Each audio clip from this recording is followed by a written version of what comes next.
جب ان سے ایک اخباری نمائندے نے یا ٹیلی ویژن کے نمائندے نے سوال کیا کہ بتائیے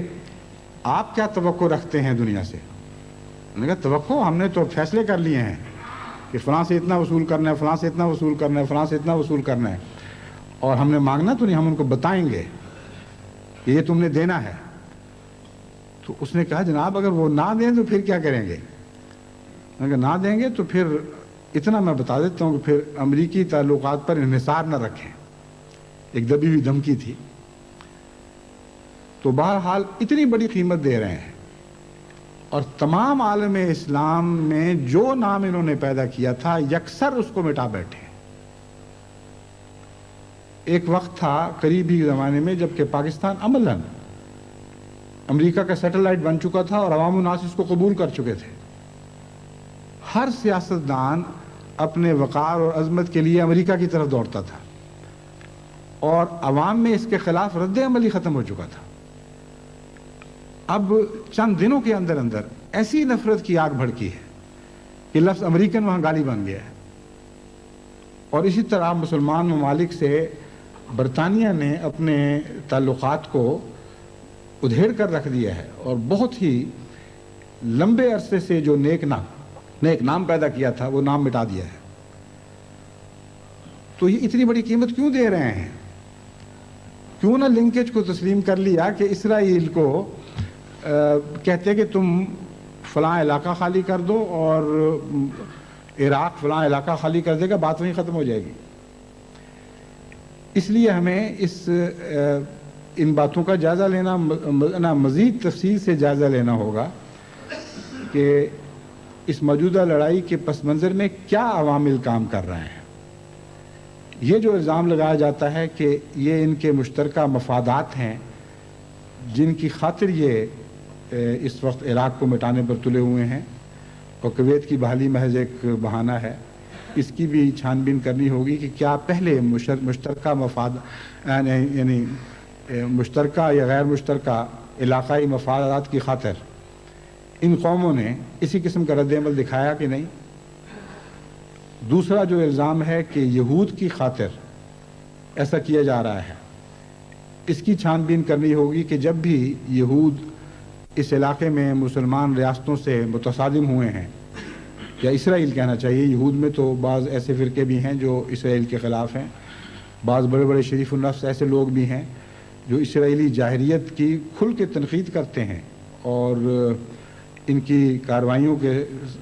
کسی رنگ میں بھی تائید نہیں کرتے۔ تو یہود نہیں کہنا چاہیے، اسرائیل کہنا چاہیے کہ اسرائیل کا جب بھی تصادم ہوا ہے ان قوموں نے اس میں کیا کردار ادا کیا ہے، اور کیوں اسرائیل کی ہر موقع پر تائید کی ہے، اگر تائید کی ہے تو مذہبی تعصب اس میں کار فرما ہے یا محض مفادات ہیں، اسرائیل کے قیام کی غرض و غایت کیا ہے، کیوں اس کو ہر بڑی سے بڑی قیمت پر قائم رکھنے کی کوشش کی جا رہی ہے۔ یہ سارے سوالات ہیں جن کا جواب انشاءاللہ آئندہ خطبے میں پیش کروں گا، اور جہاں سے اس تاریخ کی بحث کو چھوڑ رہا ہوں وہیں سے اٹھا کر آج تک کے حالات تک رونما ہونے والے بڑے بڑے واقعات آپ کے سامنے پیش کروں گا تاکہ آپ کی یادداشت تازہ ہو جائے۔ اس تجزیے کے بعد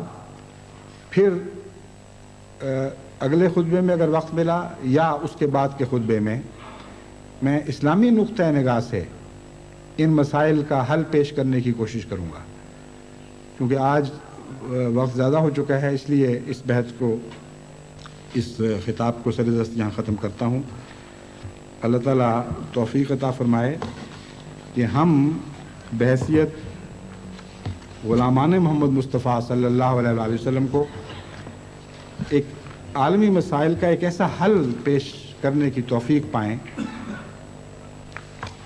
جس کی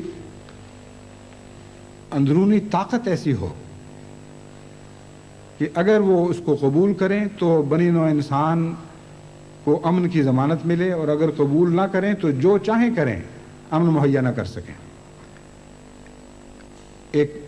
صحیح حل کے اندر یہ طاقت ہوا کرتی ہے جو سچائی کی طاقت ہے،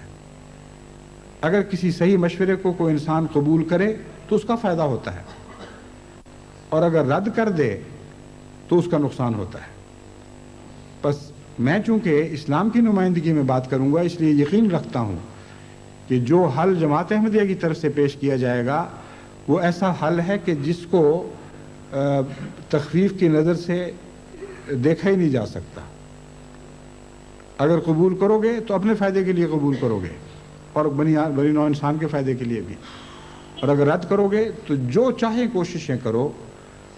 دنیا سے فساد کو تم رفع دفع نہیں کر سکتے، اور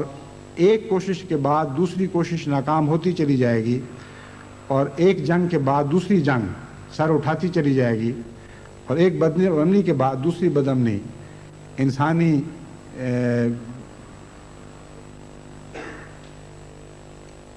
انسانی معاشرے کو خون آلود کرتی رہے گی اور انسان کے دل کے امن و سکون کو لوٹتی رہے گی۔ یہ میں یقین رکھتا ہوں کہ چونکہ میں خدا کے فضل کے ساتھ اسلامی حل پیش کروں گا، اس لیے یہی صورت ہوگی، ان کو یا قبول کرنا ہوگا اور فائدہ اٹھانا ہوگا، یا رد کرنا ہوگا اور نقصان کی راہ اختیار کرنی ہوگی۔ جماعت احمدیہ سے میری درخواست ہے کہ دعائیں کریں کہ اللہ تعالیٰ میری ذہنی اور قلبی صلاحیتوں کو تقویٰ پر قائم رکھے، تاکہ میں تقویٰ کے نور سے دیکھ کر ان مسائل کا کوئی ایسا حل تجویز کر سکوں جس سے بنی نوع انسان کو امن کی ضمانت دی جا سکے۔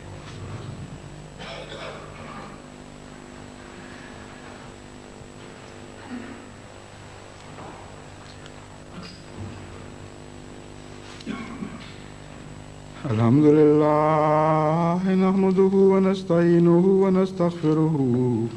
ونؤمن به ونتوکل علیہ ونعوذ باللہ من شرور انفسنا ومن سیئات اعمالنا من يهده اللہ فلا مضل له ومن يضلله فلا هادی له ونشهد أن لا إله إلا الله وحده لا شريك له ونشهد أن محمدا عبده ورسوله عباد الله رحمكم الله إن الله يأمر بالعدل والإحسان وإيتاء ذي القربى